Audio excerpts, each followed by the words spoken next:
2, 1. Hi everyone, my name is Pete. And hi everyone, my name is Faye. And we're from a band called Demon and the Angel. And today we're raising the interesting topic about which is better, rock or classical music. I guess I'll start with that topic because basically I'm an electric guitarist and I'm also an acoustic guitarist. I've been playing since the age of 3 and I've studied so many different bands, including like Eric Clapton and Santana and Jimi Hendrix and all these classic rock kind of players. And for me, there's nothing better than an awesome rock song with lead guitar and rocking vocals. But Faye might think a little bit differently. Absolutely. Coming from a completely different background and having been brought up through what I would call sort of structured and regular lessons based on from the classical background and learning through kind of quite strict classical methods, I feel that my whole first 20 years of my life was fully grounded in the classical world and pretty much consumed by classical music. Okay, so yeah, I think rock is better because I think classical music goes on too long. I think it goes on far too long. So you're sitting there, it's got a beautiful ostinato and it carries on, but it kind of repeats itself a little bit. I guess so does rock music too. But it tends to go on like how long's the longest classical? I mean, it's got different movements, hasn't it? Yeah, I guess that's what makes them quite long or seem quite long to the audience sometimes, is that a lot of the time something that you go and hear in a proper live concert, it is an orchestral piece made up of multiple movements, and each movement usually has its own sort of like theme or story or something behind it, and they're usually lumped together to make one big work. And then in a concert we put these big works together for the whole length of the concert, so it does become quite long. Yeah. Okay, I think classical music can be boring to listen to. That's to say, I think there are dynamics and things involved, but the content of it, maybe because it's written so many centuries ago, has maybe lost some of its definition, or maybe it's sort of I don't know, it's lost its emphasis over the many years. Maybe at one point when people had a longer attention span, it was more interesting. But I'm not saying my favourite composer is definitely Johann Sebastian Bach, without question, because I love the ostinatos, the kind of lovely melodies that he puts together. But maybe you have a different sort of thoughts on that. Yeah, well, I mean, what a broad statement, first of all. Yeah. But classical, when we talk about classical music, for someone who's brought up in this world, you're really referring to what we call Western art music, which covers a huge span of centuries, and within those centuries we call them time periods, and we have different styles within those time periods that perhaps last 1 century. So for example, Bach is from what we would call the Baroque period. You might call it classical music, but for us that's the Baroque, quite a specific time frame of about maybe 1750 to maybe 1850, somewhere around there. So that 100 years we would call Baroque music. And each of these time periods are very specific. There's so much just within inside each one little time period. It's so hard to kind of broadly say that it's all boring, because it's all from a different era in time, and it all represents a different culture and a different lifetime. And I think that's part of what's so beautiful for me, is that some people might say, oh, this music was written hundreds and hundreds and thousands of years ago. How can it relate at all? Really? Thousands? Yes, thousands Wow.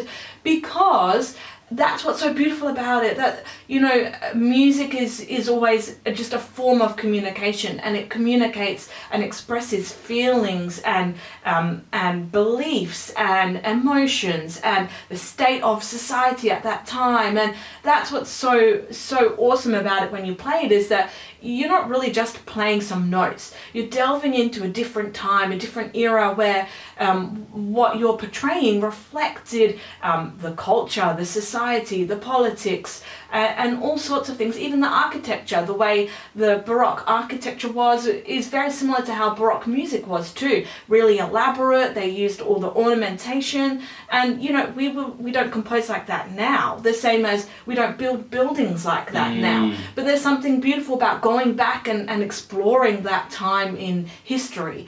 And I think it might be boring to somebody who doesn't understand it. That is somebody who's not been educated in that sense. Ah, touche. Okay. The more you are educated in what you're playing and more you understand it, I think the appreciation comes from that. So would you say then that rock musicians are uneducated? Uneducated in the world of Western art music for sure. Often times. So what about guitarists such as like Yngwie Malmsteen, who obviously cover that neoclassical style? They've obviously written classical pieces with orchestra, with the Japanese orchestra, I think it was. Would you say that's kind of like an unrefined sort of study of the classical sort of genre? Yeah, I think so. A little bit like when we delve over and we see classical musicians, for example, who would normally play in a classical orchestra, put together a little quartet and play sort of a pop arrangement of a contemporary pop song for a wedding. And I mean, you know, what they're doing is they're using their experience, but they're putting it into a different context. And that may be like what you're talking about. But I want to go back just a little bit and talk about one really big element of classical music that I think really stands it apart from rock music and contemporary music in general, like all-encompassing blues, jazz, all of that, is a lack of vocals or importance on vocals. Of course, you have classical vocal styles, for example, opera, which, you know, has lived the life of all the years. Yeah. But aside from the specific vocal styles like opera or church music, aside from that, there's this whole other side of Western art music which is purely instrumental. And I think sometimes in the contemporary world, lyrics really get in the way of everything. They almost dumb things down in the sense they're having to spell out to you how you should feel, what you should think, what you should take away from it. And there's something beautiful about that not happening in instrumental music, that you're just listening to the sounds that's being produced, and the listener or the audience member can make up their own decision on that. They're not having to be spoon-fed what, you know, the lyrics are trying to imply. And I also find that can be quite distracting because they have their own melodic line too, lyrics do. And, you know, how often do you ask kids to sing back a song and what they're singing back is just a lyric line or just the words of the lyric, sometimes not even to the correct melody of what the song, you know, how the words were written. And they've completely missed like 6, 7, 5 other instrumental parts that are integral to the piece of music. Yeah, okay, that's interesting. So would you say it's fair to say that, you know, the broad sort of spectrum of people probably aren't educated fully into the classical genre? Would you say then they are unable to fully enjoy classical music? Yes, definitely. And you know what, I think they have to go hand in hand. You know, we're not interested in learning all the history, or most of us aren't, especially as young kids. We're not interested in learning the history behind everything. We just want to be able to play music, and we just want to be able to, you know, blow through a tube and a pipe, or bang some drums, or strum a guitar. That's what we want to do. But I think what's really important is that, you know, this comes down to the roots of music and education, is that we kind of, alongside learning how to play an instrument, learn the history of that style as well. So often I think kids end up kind of viewing classical or you know, Western art music as boring because they're not actually given the context of when it was written or why it was written or what was happening in that time. They're just sort of taught, these are the notes on the paper, this is what this represents, this is the tune it makes. potentially that could be similar in the contemporary world too. And so I think having an understanding or a basic understanding of what was going on in the time that the piece or the music was written and created and where in the world that was is really essential to being able to get a better experience as both a listener and a performer of the music. So what I'm hearing is that, you know, someone is obviously very passionate about their classical genre or their genre that you studied so hard. You know, maybe people don't particularly want to study it or have any interest in that sort of genre. So I'm almost feeling a little bit of snobbery going on here, just a little bit. You know, so for me, lyrics have a content that can't be expressed through something musical. It can be interpreted as something else. But, you know, what is the actual, you know, physical message they're trying to get across? And sometimes music can't communicate that so well. I disagree with that. Interesting. Well, yeah, it's too, and I think it's people's sort of attention span too. So I think as time's gone on, I feel like maybe music's become shorter and more simple. I do agree with that. Yeah, maybe. One. Yeah. I think the world of live music has changed greatly, and you know, there's no question of doubt that the amount of people who are actually going along and seeing live music these days has dramatically decreased over. Do you think so? Long. I don't know. I'll go backwards and forwards with that because there seems to be like a big blues sort of revival. Like loads of people are going to see like blues artists. Maybe I'm talking specific to classical concerts at this stage. Yeah. I agree with that. So you were saying, because you obviously went to the Royal Albert Hall there for a little while. Yeah. And you sort of witnessed that the attendance for some of these big classical concerts was really decreasing. I have a theory for that. If you want to hear my theory. Yes, go ahead. So, honestly, when was the last time a profound piece of classical music was actually written? Something that it's a household piece of music? Gosh, probably back... Well, there's a little bit of a crossover. If we say 19th century, I would say. But beyond that is where music becomes sort of timeless for a different reason. For example, you're now started to delve into the world of like movie, film, game music. Those pieces that were written for film, they're different in the sense they were written for film. That's their function and purpose. Yes. However, they still stem really from the classical background, or what we call the Western art music background, I feel, much more so than the contemporary world. For example, prolific composers like John Williams, you know, who really brought film music into its own at that stage.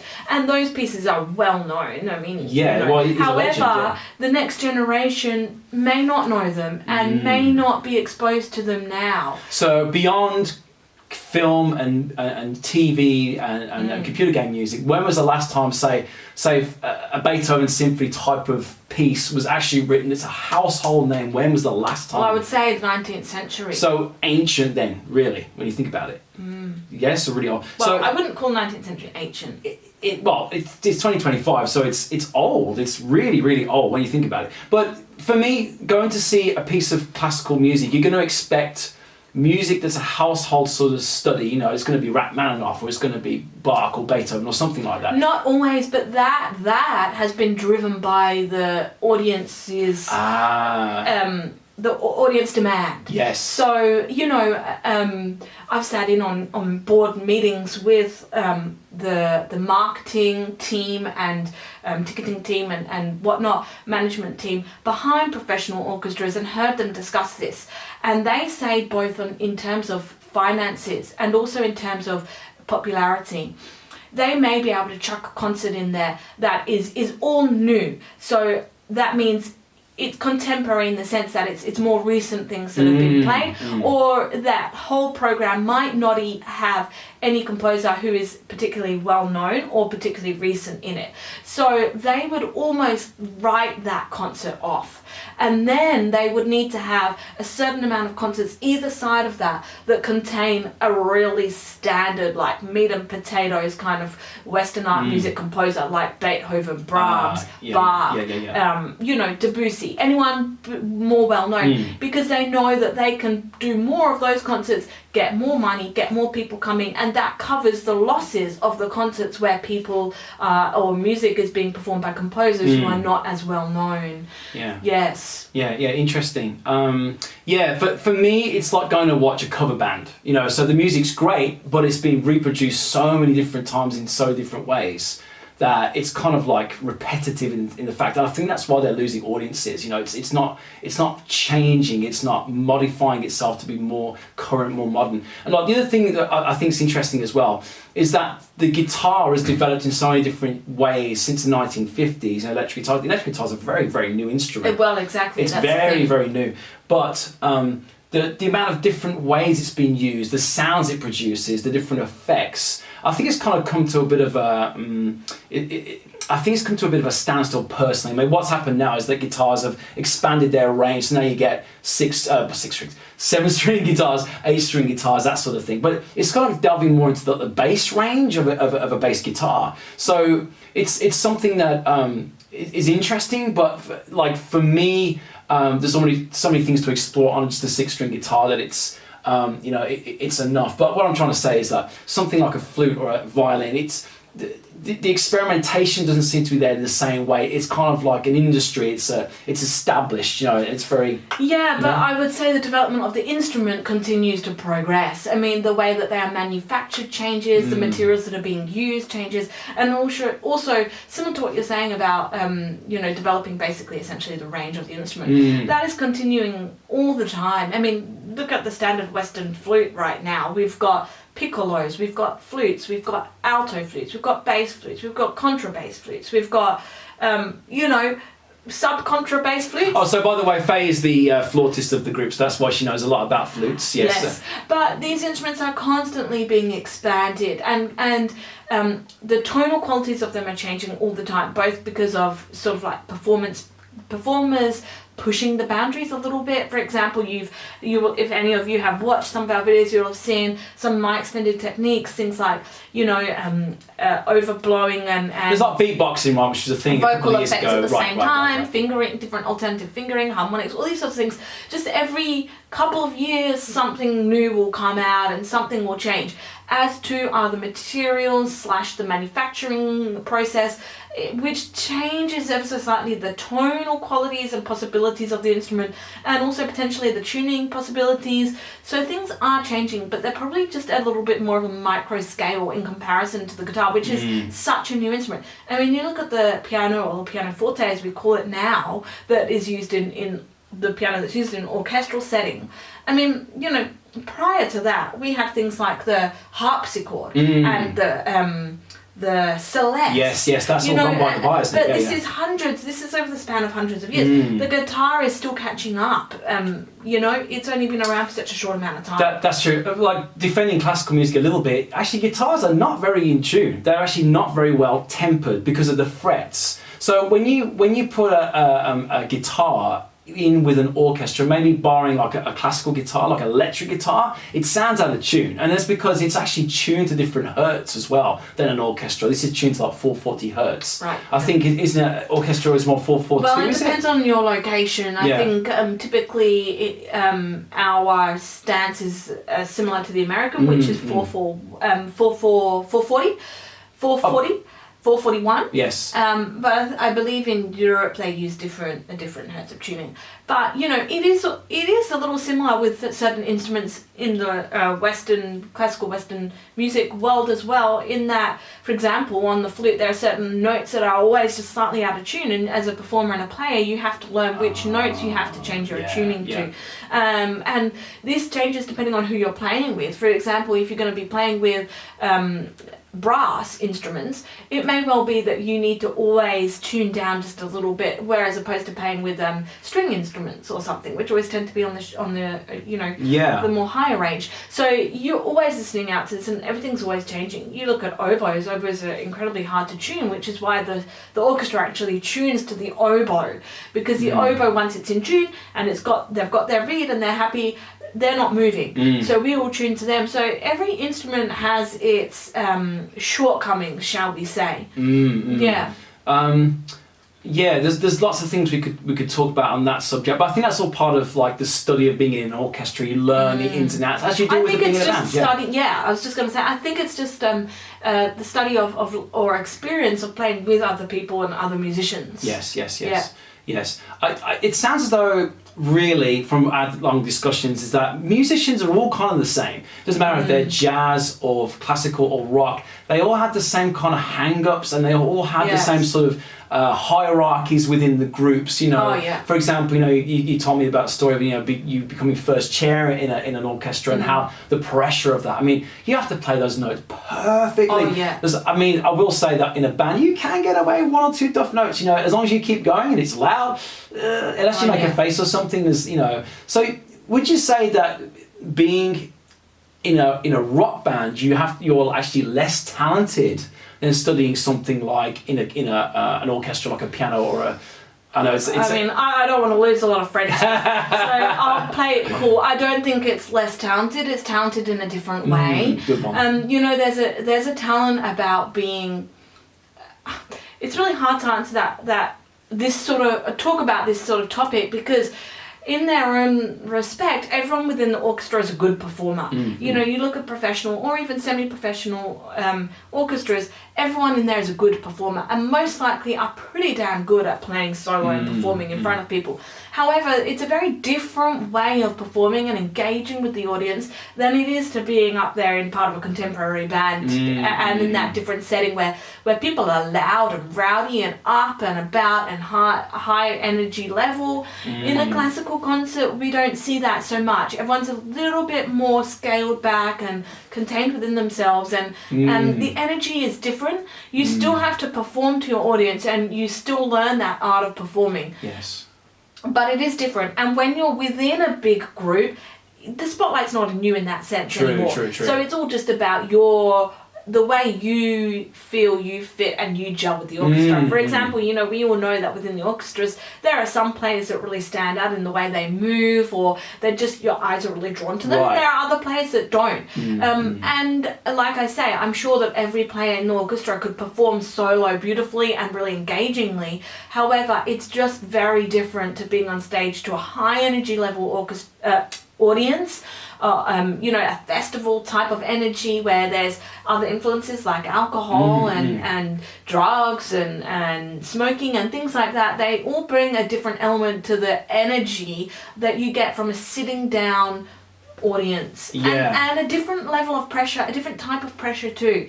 As you mentioned, that pressure from the orchestra it's so intense. It's so it really, it's kind of euphoric in a way, and then completely the opposite in another way. Like, it's hard to describe. I'm sure there's that side of it to the rock and contemporary world as well, but again in a different sense. And part of the pressure is being able to just like give yourself to the audience and really make them love you. And you do in the classical world, but in a different way, in a composed way, whereas it's not so composed, I don't think. It's funny because you mentioned drugs in that statement. So I think there's a kind of there's a consensus when you talk about rock music that there's going to be a certain sort of you kind of tie everyone with the same brush. Oh yeah, it's associated with that. But of course, that influence. From what I've heard, the classical genre has equally the amount of sort of like things going on within the ranks. So it's just not shown, right? Pressure. Yes. Yeah. I mean, you see it. You go to the orchestra concerts and everyone is poised. It doesn't, even in the orchestra, you don't know if everyone there has issues going on, and that level of pressure, it pushes people to the edge, and being able to work so tightly in that group, all the politics going on between all the different members of players, and the politics you naturally get from that hierarchy of this is number one, this is number two, this is number one, this is number two, this is 1 1 1 1 1 2 2 2 2 2. You're saying right there with your title basically who's better, who's not as good. And we all know that deep down everyone's as good as each other, but you're different at different things. And the job comes up and different people apply for it. So it's a weird sort of system to be working in and producing something so beautiful and joyful out of it. And I guess no doubt that being in a rock group is the same in that sort of sense. But that the audience is far more reckless and far more, allowed, if you like, to let themselves go and express encouraged themselves. to let themselves go and dance and do whatever. And is it the environment? I don't know. Is it the sitting down concert hall environment versus the pub or festival or outside gig? I don't know. Maybe that's the difference, but you do see a very clear difference and energy in the audience of these two different types of concerts or gigs.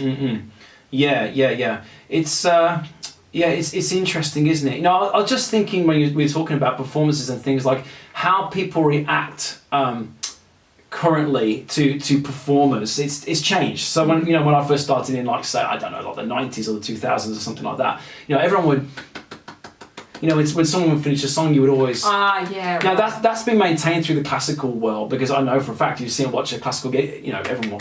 Sometimes when you go and play a gig in a pub, and maybe we sucked, I don't know, but, they'll often just sort of stare at you, because then they're not used to that. They don't realise, because of things like, like devices, social media, they have to, like, give something back. But again, that relates to the environment of the concert. So I think everyone, like, even kids go along to a formal, what we'll call formal sitting down, seated concert where you have an obvious elevated stage and you're in what should we call it, like a prestigious kind of building maybe, where you've got nice chairs and it's special.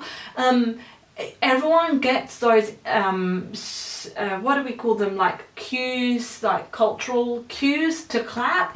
We all know that's just ingrained, and I think as kids going along, we see older people do it or older generations do it, and it just gets passed down. That's just kind of the culture of it.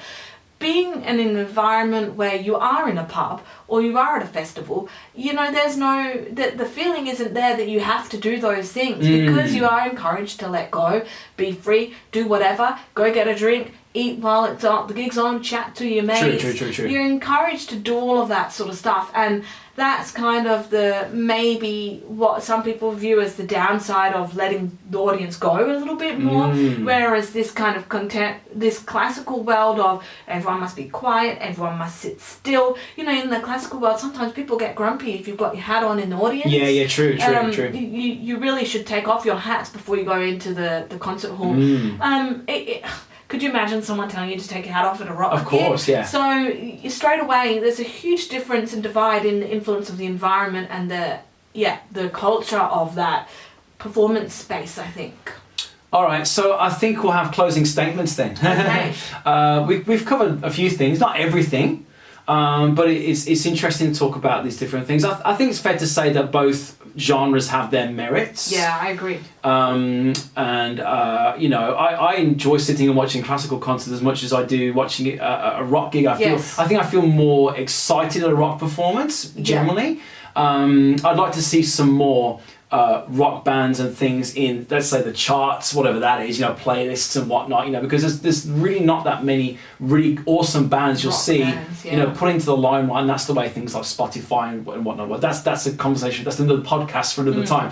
I think we need both genres in the world. Yeah, and I will go on to say that I don't think so much as one is better than the other, but an understanding of both would really makes you excel as a musician beyond, because I know I was so naive and really lacking this whole world of knowledge before I developed my understanding of the contemporary world and contemporary music world. And I feel like perhaps you were the same in terms of beginning to understand theory and the harmonic background and things like that, and the culture and society behind Western art music too. Yes. And now we're both really quite transformed in that sense, that we have the experience of both worlds, and an understanding of both worlds. And I think that's truly what makes you a good musician, understanding as many different styles as you can. Agreed. I think you had to kind of shake off some of your classical training in the sense that rock music really does help you to open your ears, and I very much used my ears growing up. That's the way I learn. I listened to things, I wanted to emulate what I heard, whereas you had to study the notes on the paper. So we were both kind of disadvantaged in the sense that I couldn't do that and you couldn't improvise. I think when you really focus on one sense or one way, I call it sense because it's like the visual versus the audio, or the audio version versus the visual. when you cut off one sense, the same as when you have a disability where you lose one sense, all your other senses become heightened, but you've lost that other sense. So for me, relying on the reading of notation, I was like no longer using my ears. And for you using your ears, you didn't even bother really trying as much, or it was harder for you. So why would you develop your eyes and your knowledge of notation? But really, we can see now as musicians who are, proficient at both, that it's not until you can have all these senses open that you can really understand it better and process it better and ultimately perform it better too, I think. Yeah, no, I think that's a good statement, yeah. Look, we've got a new album out and it's called The Buzz, and it's actually, it's kind of like a remaster of something we did last year, but this time it's rocks, baby.